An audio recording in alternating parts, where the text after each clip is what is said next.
Yeah, first, just with Coach Kill announcing that he's resigning.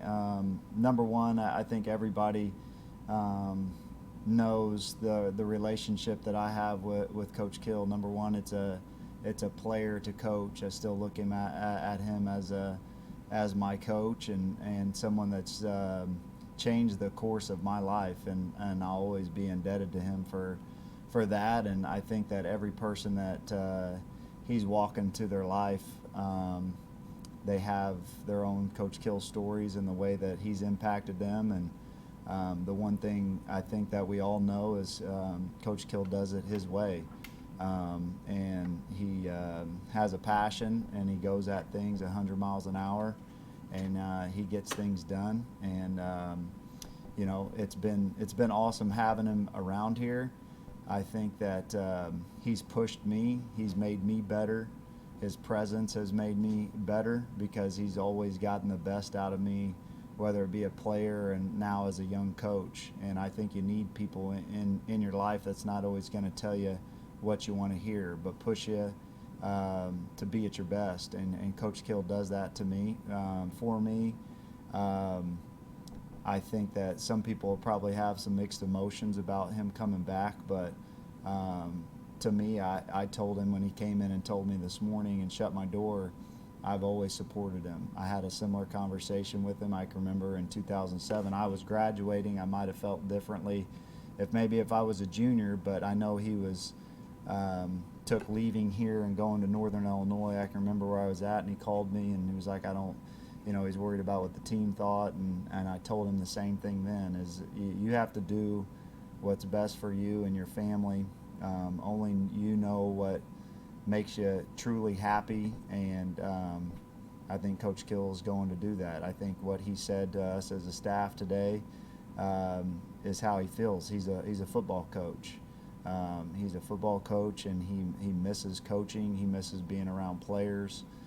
We all know the things that he's went through with his health, his epilepsy, and he's going to go do what he wants to do. And I think he's got the support of his family, and I know he has the support of me. I'll always support Coach Kill and be there for him as he's been there for me. So as I'm disappointed as far as not having Coach Kill here, I think that anybody would be not being honest if they didn't think that there was probably one man to come back here in the last couple of years that could get this thing going, just looking around, and to push people's buttons and to get excitement going when there's not been as much winning and excitement on that level. I mean, Coach Kill, just people have a certain amount of respect and want to please Coach Kill in Southern Illinois, and I think that he got excitement going. He raised a lot of money.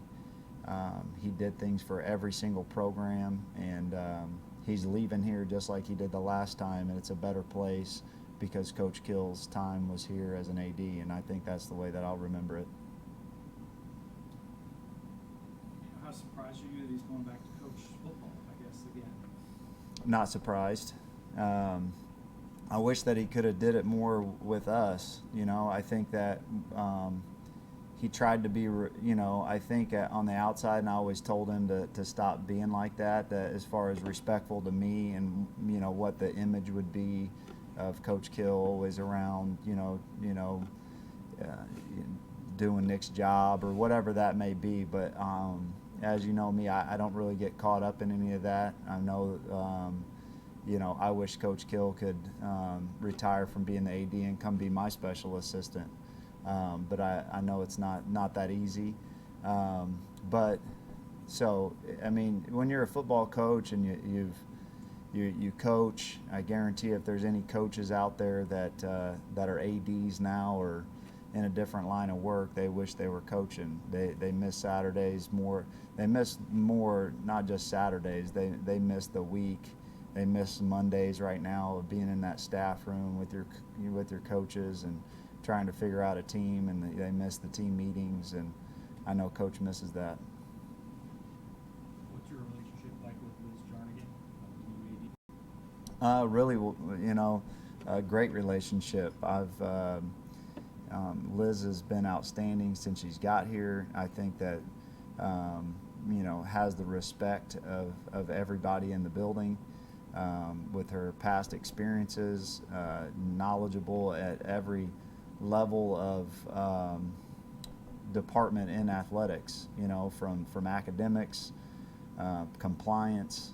I think that it'll be a seamless transition because I think we all see how they worked well together, and I think that there's nothing that's going on here where she's got to get caught up to speed. She's in on every decision, and she's in and knows this place really well. So I'm excited for her.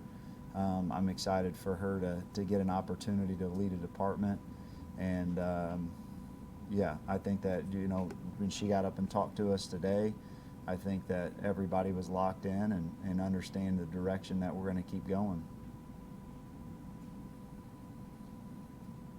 Nick, Jerry certainly got some things going, and like you said, helped every program, and gave you some things that maybe you didn't have before. But did you feel, I don't want to say betrayed, but did you feel like you left a little earlier than you expected, or before finishing the job that you set out to do? No, I don't. I think that in life, if we try to figure out other people's paths or what they're thinking or what they should do, or try to get into telling people how they need to live their life, then we're doing it wrong. I mean, if someone comes to work every day and does the best they can, and they passionately do something, and they want to change the course, that's their decision. We all live our own life, and we get to make those decisions for us and our family. And if Coach Kill came here and I didn't think he worked hard, or he didn't, if he was this was a retirement gig. I mean, this guy busted his butt every single day. I mean, he a lot of people don't know. I mean, would have a cancer treatment, would be back in the building when he's not supposed to. When you have a recruit and he's not supposed to be out in the sun, and he's got a towel wrapped around his head coming into Buffalo Wild Wings on his way home just so he could see the recruit. I mean, this is a guy that cares about every single thing that goes on. I mean, he busted his tail, and just like he always does, and he'll go do the same thing for Coach Fuente, and so I think that. I don't feel one bit of betrayal. That's what I told him whenever he came in there. I want him to do what he wants to do. Coach Kill's always done it his way, but he's always done it passionately, and this is another thing. I mean, we all have to just keep moving forward, just like he'd want us to do, and that's what we'll do. What can you tell us about Stone? Was he able to work out Sunday? No, Stone will be out for a while. Had an X-ray this morning. With his injury, he's got to. It'll be probably 4 to 6 weeks. He will know further here in about a week and a half to 2 weeks with that injury before they can tell whether he'll need surgery or not, if it's even more than that. So I'm not a doctor, but they told me this morning something about the scarring it down and seeing how much damage was done. So there's still a possibility for surgery, but right now it'll be for the next at least 4 to 6 weeks. Who's your third quarterback? Would you use the I'm trying to think, is it Zach? Yeah, Zach will be. So we got started with 4 quarterbacks, and so Zach Zabrowski will be the third quarterback. He's done a great job, all camp. He's gained a lot of experience. He signals in our plays on the sideline, stands by me. He's got a headset on, and so he's been right there in every single quarterback meeting, and he'll be the third guy. Do you expect a open competition between Nick and Gray, or is it Gray's job? Right now, Cray will start the game, and Nick's got to be ready to go too, and I know that he will be. We've talked about this all training camp and how we handled things. It was a 3-way competition. I talked about how I felt like there was 3 guys that can win football games for us. So, Cray will get the opportunity. and Nick will be right there getting a lot more reps this week, and be ready to go. And if his number's called, and if it's the same role that happens, like I've said on all of this, you got to control what you can control. Injuries are a part of the game. I feel bad for Stone, but like I told him today, I know that he was a little bit down, but and it's tough to tell him that on the day that you get some bad news personally, but you gotta rehab. There's a lot of stories out there that you can see. I mean, you're gonna get injured playing this game if you play it long enough, and you got to bounce back, and you got to have a positive attitude, and you'll be stronger for it in the end.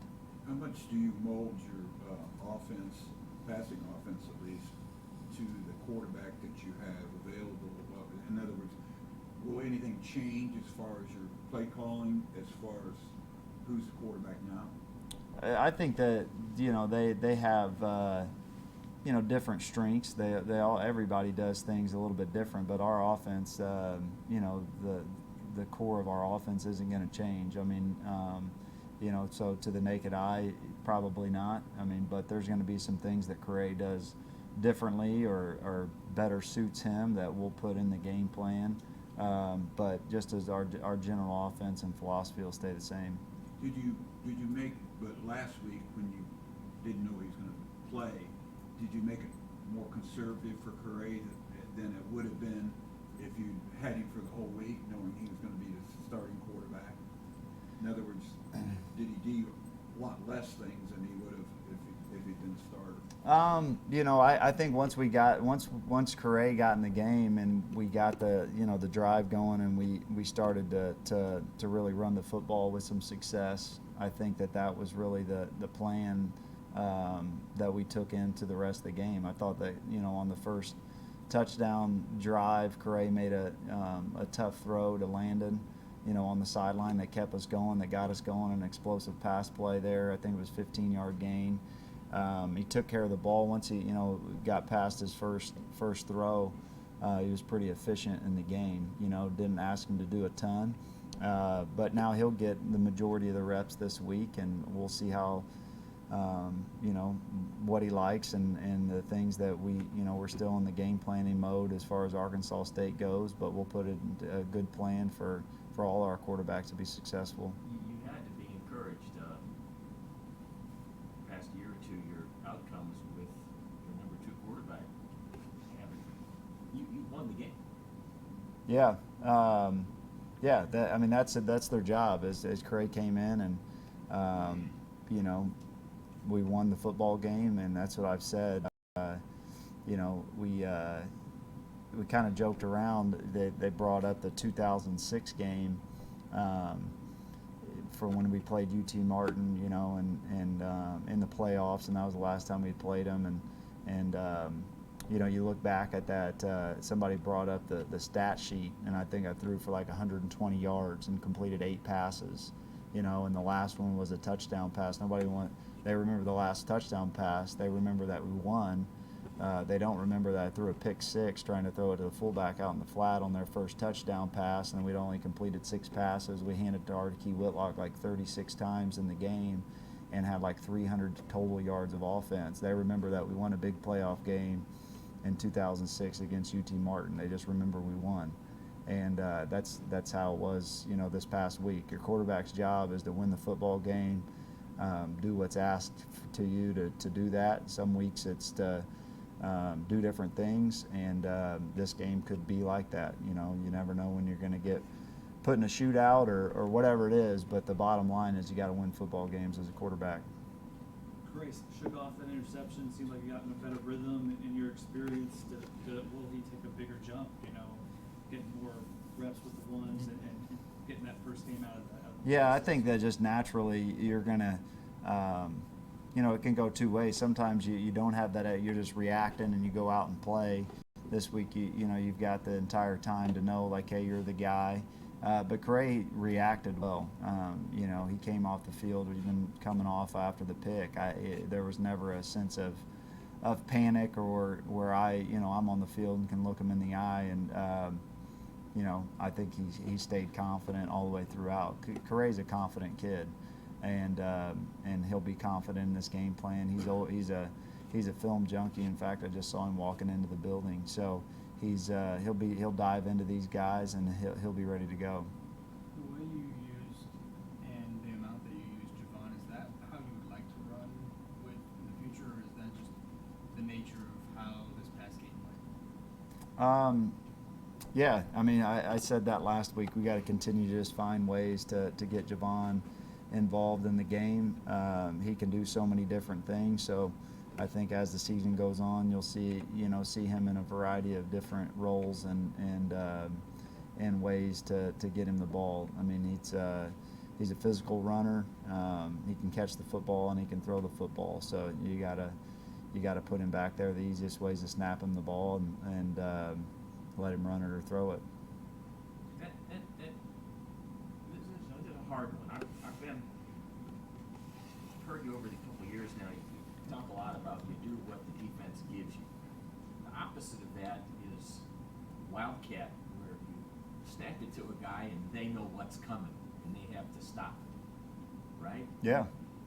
Do you think you'll? I mean, and I go back to covering Ram stuff. Mike Martz, we're going to throw it.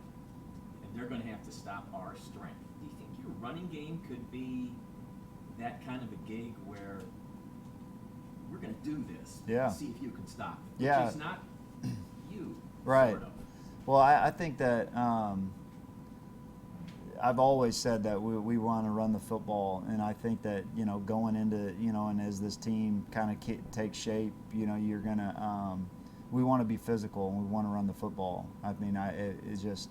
And my background and how, it's, I know Coach Kill was probably proud sitting over on the sideline and watching us go on a 96-yard drive, just running the football time and time again. So if you can run the football and you can physically impose your will on somebody, that's what you're going to do. And you're going to win a lot of football games doing that. You play good on special teams. If you can physically line up, I don't know a coach in the country that would say they wouldn't just keep doing it. So, I think Xavier Furcron played as good as anybody at the offensive line positions played around here in a long time. He physically played really well. I think our Calvin Francis is coming along. I think Ernest Dye, Brody Parker played, really his first snaps at tight end, but he's been an offensive tackle. And just have a physicality to some guys, and we got to continue to build on that. And Javon's a physical runner, DJ's a physical runner. We didn't have Romir, but Romir will be back, and so we got to continue to be. You're going to win games being physical, and in this league, you're built on physicality. You want to win a Missouri Valley Conference championship, you got to be a physical football team in all three phases. Am I correct, when you pulled Xavier out, you put Francis on the left side and Jimmy on the right? Yeah, when Chimmy went into the left, but we did have a couple where we flipped the line of scrimmage. We went tackle, or we moved the guard over, and Calvin was on the left with Z and Ernest on the left. Well, I'm saying if you pull Z to be the fullback like you did against UT Martin, someone's got to be. Yeah, Chimmy came in. But he just replaced Z. And what did you see? You ran the last 7:18 of the clock out, Mm-hmm. and they knew, Javon was getting the ball just the way you kind of set it up. But what did that show you out of your offensive line and how you're able to run the clock? Yeah, I mean, we showed it to the team. I mean, that's how you, you either the defense gets an interception, and then you take 7 minutes and 18 seconds off the clock to finish the game. You finish in the victory formation and take a knee. That's a good feeling. It's you physically just get them in the fourth quarter, and you take the ball down. I think we had 3 third downs, and that's a great way to finish the game. We talk about how we end the half and how we end the football game. And if you can take that much time off and control the clock like that, it's the way you close out a game.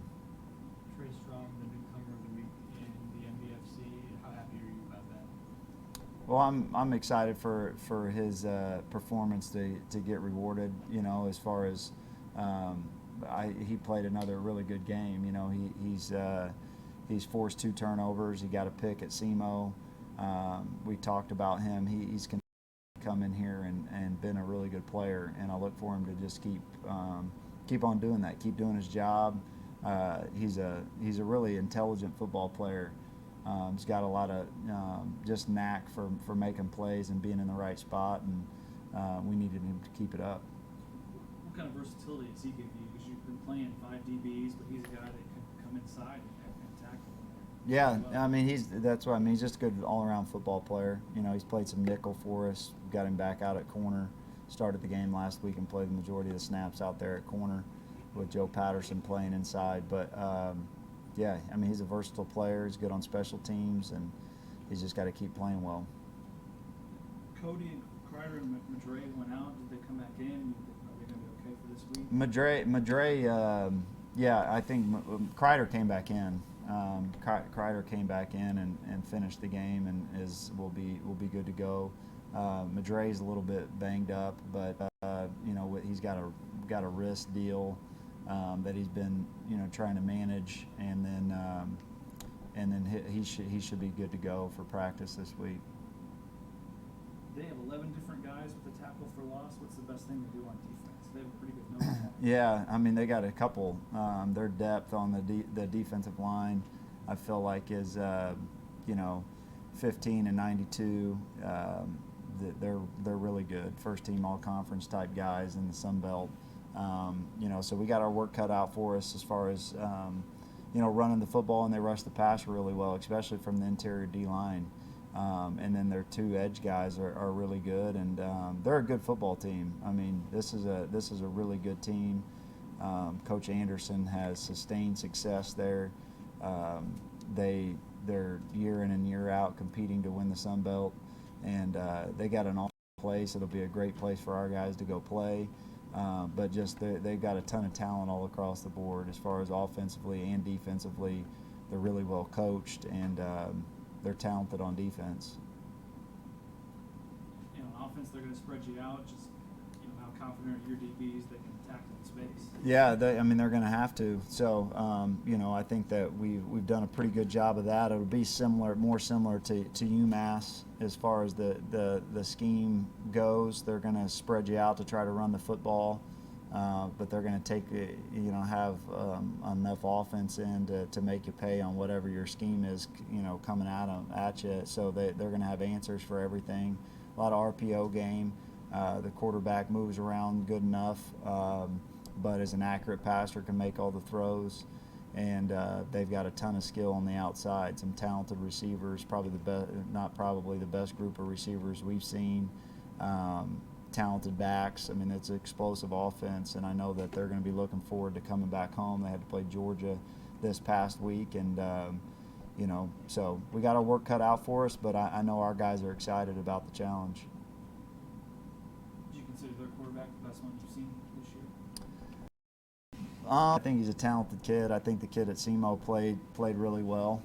So I mean, we just have to control what we can control. I think last week we did a good job of hitting the quarterback. Even the first few, going back and watching the film, even the plays that he made on that first drive, some of those third downs, those were good plays by him. I mean, where he was not comfortable, he was moving around, and we were hitting him as he was throwing. And if you continue to do that, you're going to have some success. As the third and fourth quarter comes around, you get tired of taking those hits and you start making some bad decisions. And so I felt like we hit him.